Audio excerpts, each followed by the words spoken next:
Welcome to Reading with Nana, and hi again to my returning friends. Today's story is entitled The Road to Mumbai. Mumbai is a faraway place in India. The author is Ruth Jaravine.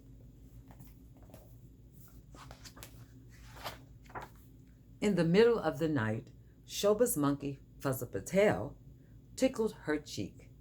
Fuzzy was covered in fur except for the smooth spot on his tail that Shobha used as a handle when she carried him.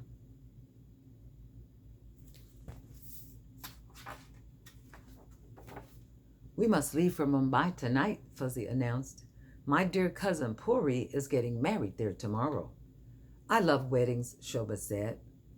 "I like them too. That's why I'm dressed up." She had flown to India once before on a jumbo jet with her parents. "Shh," Fuzzy whispered. "This wedding is top secret. It would be most improper if the common riffraff showed up, expecting to be invited." Shobha knew that Fuzzy could be a bit of a snob, but before she could reply, he unrolled a map of India. "While you were sleeping, I was able to pinpoint our destination. Let's take the bed. Airplanes are so stuffy," Shobha said, sliding deep up under the covers.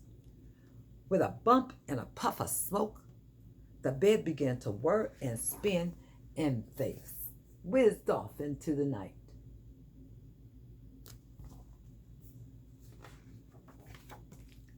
Hours later, they landed softly, somewhere far from Mumbai. "Oh dear," Fuzzy cried, twisting his tail. "My calculations seem to be incorrect.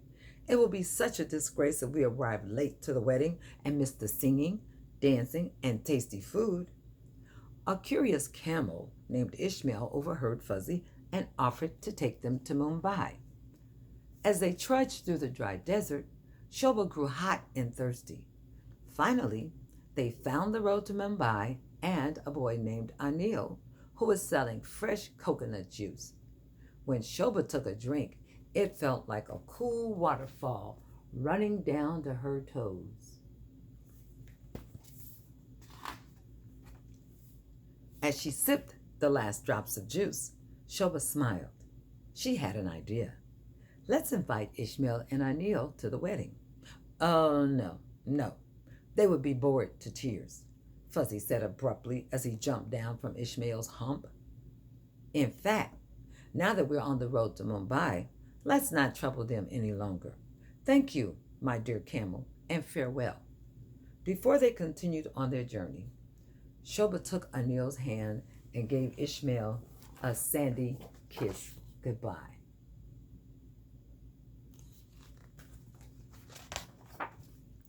A few minutes later, they had to stop to let a line of elephants cross the road.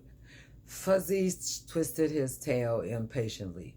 "This is most inconvenient." "Excuse me, but we're late for a wedding," Shobha said politely to an elephant. Then she climbed up his trunk, ran across its back, and jumped down to the other end of the road. "Wait for me!" Fuzzy cried, and in case you were wondering, he called to the elephant, "This wedding will be quite dull.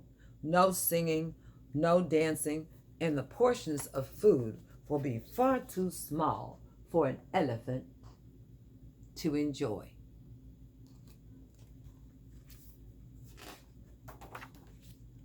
Around the corner, Shobha saw a group of monks floating down the dirty street.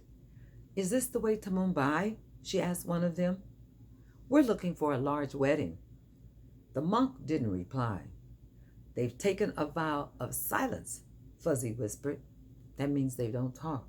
Then he added loudly, "Surely these wise monks would prefer to spend their time in prayer, fasting, and contemplation rather than to sing, dance, and eat tasty food at a monkey wedding. We shouldn't bother them with unimportant questions."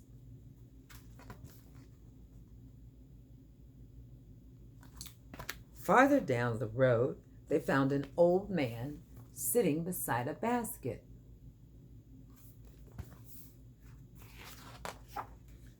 Suddenly, the lid popped off. Before Shobha could scream, The snake charmer pleaded, "Don't be afraid of Asha. Loud noises upset her digestion. Look." The snake and Fuzzy's tail had started to dance.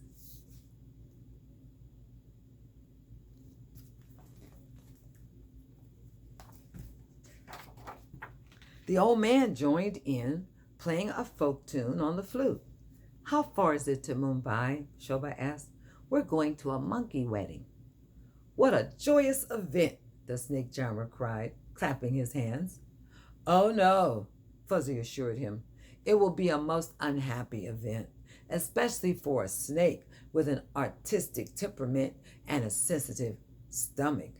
I would never forgive myself if Asha's tail got trampled during the dancing."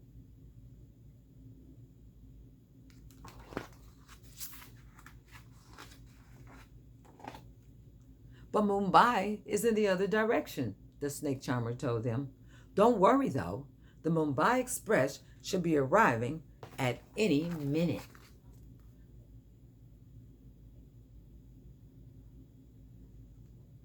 See all the friends in the background? At that very moment, the Mumbai Express rolled up to the corner. Running as fast as she could, Shobha grabbed Fuzzy and shut her eyes and jumped.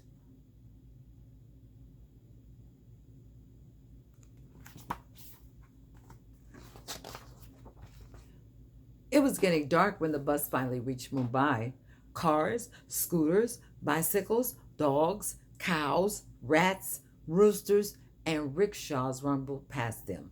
The shiny saris of women walking beside the road fluttered like butterfly wings. Fuzzy approached one of the women. "Pardon me, have you seen a large striped tent?" "There's one just down the road. It is a wedding tent," she said eagerly. "Yes, but it will be one of the most boring weddings in the history of the universe," he answered, scurrying past her.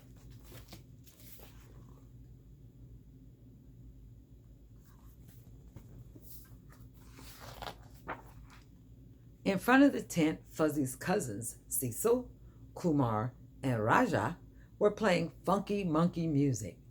Fuzzy looked around excitedly. "Where are all the honored guests?"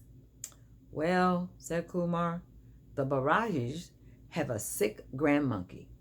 The Tamarins are expecting a little one.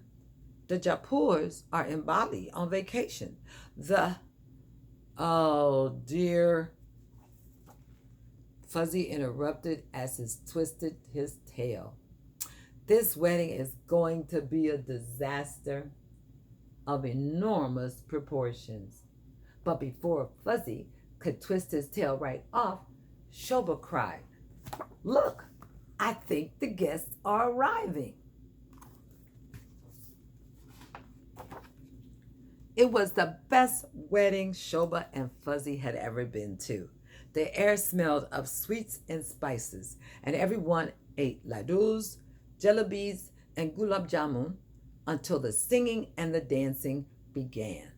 Then Puri and her new husband, Bikram, gave each guest a sparkling peacock feather before they hopped into a rickshaw to go on their honeymoon.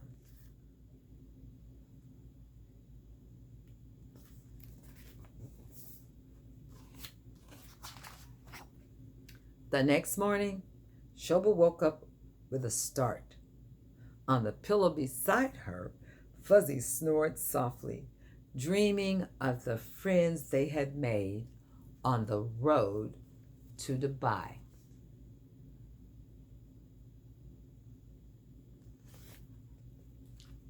The very people that Fuzzy didn't think were good enough to come to the wedding were the very ones who made the wedding the grandest event he'd ever been to and a memory forever. Click like or subscribe. Until next time.